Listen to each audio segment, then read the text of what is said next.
message there? Just got to play with more passion. Not passionate enough today. Defense, the last 3 periods, really passionate, really good last 3 periods, but we already got our butt kicked. So today was bad. It's a bad day. Defense dominated the day. Offense had no leadership. Bad day on offense. Good ending on defense. You said you were going to let it be known if Jordan Tyson, something didn't happen. That's great. He had a couple drops today. Yeah, we got to be better. I mean, like I said, our offense in general, too many drops on offense as a group. It was a bad day. I mean, it was a really, really bad day on offense.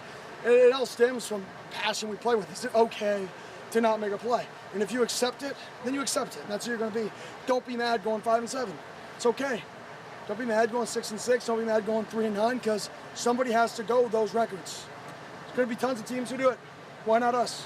What do you attribute that to? Like just after a really good day yesterday? Comfort. You know, it's hard to be competitive.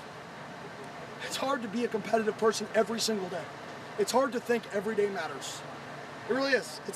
Some people can wake up and they can say today's the most important day, and some people have to be motivated to do it. And today we weren't motivated to do it, and we didn't wake up with that mindset. You know, we have a few guys that do, like Crook. Those one bring it every day. Those linebackers, that group, brings it every single day. Running backs, for the most part, bring it every single day. But Crook today really brought it, and Crook's going to be a guy who steps up in the leadership role. You can already tell. Do you I'd rather have this wake-up call on day 2 versus day 15? I'd rather never have it. Sure. Right? I don't ever want to have practices like this. Like I said, defense finished good, but that was, like I said, we didn't practice bad. What I mean by that is, like, we didn't bust. We didn't MA. We threw 1 pick. Like, we didn't practice bad. We didn't practice with passion. We didn't care if we scored a touchdown. We didn't care if there was an interception. Right? We didn't care if somebody made a great play for most of practice. We were just out here practicing. And to me, the best teams, it matters all the time. You want to win everything. And today we didn't have that mindset. We didn't want to win. We wanted to practice. And those are 2 different mindsets to me. You added a new punter, and both of your punters had some pretty good punts in the last couple of days. What is that competition like? Oh, our punting group, you guys are out here. I mean, we're booming that thing 45, 50 yards consistently right now. It is impressive to watch, and we wanted competition. We wanted that competition, and I think we have it.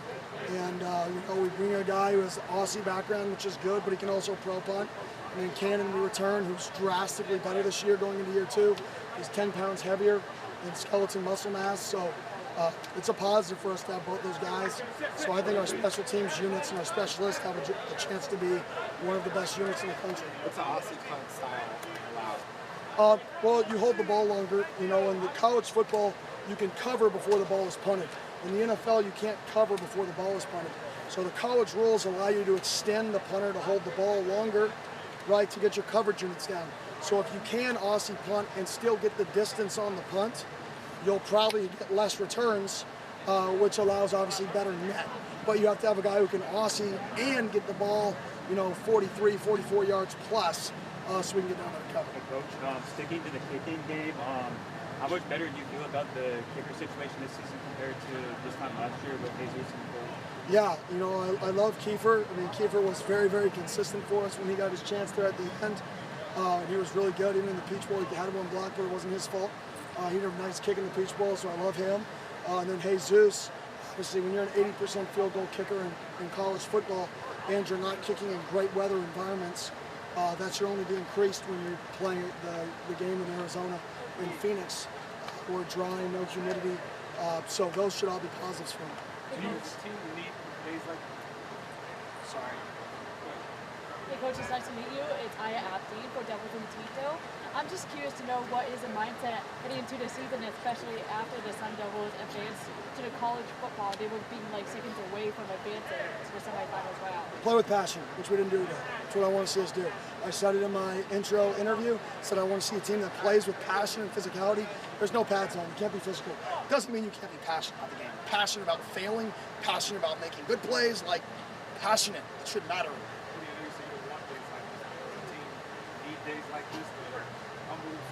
No day is going to be perfect. My job is to hold these guys to a high standard, right? And I'm going to, like I said, today wasn't about mistakes. It wasn't about MAs. It wasn't about any of that. It's about the care level. Like that, there's People who don't want to be denied don't get denied often. Most people just quit before it's their opportunity. Whether it's life, whether it's business, whatever it is, you just quit, right? Because your passion isn't there. You're not strong enough to keep going, and it doesn't matter enough to you. If we want to be good, it has to matter. And it can't matter that we should be good. It should matter because it matters. Every single rep, you have to play with passion. And it should matter. And I don't think we had that today. It was complacent. Good practice of complacency. It was a good practice for a bad team. It was an average practice for an average team. That's what today was. Do you feel like the players at the end maybe even realized that it wasn't their best practice? 100%. You saw the defensive response, right? And those guys, you have a guy like Crook over there who's passionate. You've got Boogie with energy. Montana plays with energy. You see Javen out there talking this year and playing with some, Javen's got an edge to him. And it's hard to say the D-line right now without pads on, right? But to me, they flipped the switch. We didn't have on offense. And last year we had a bunch of guys who naturally would flip the switch for us. Scat, Stovall, X, Leaf, right, who played the game a certain way to flip the switch. So I'm waiting for the moment for our offense to be able to get out of those funks, because we're going to get in those funks in a game, right? We got to be able to snap out of it like the defense did today. It seemed like there were a lot of drops too on offense throughout the day too. Have you seen that many drops in recent memory? No, a lot of drops today for sure. And kudos to the defense for getting in the windows. Like I said, our defense had a really good day playing football. It was just the passion that I didn't like. Defense dominated the day, the entire day. Right? We're going to watch the tape and we're going to say great day defense. But tape lies, right? Because tape doesn't measure want to, right? You can't feel it. Like when you're out here, you feel what it feels like. And today it didn't feel right on either side of the ball, but the defense did absolutely dominate. They had a really, really good day.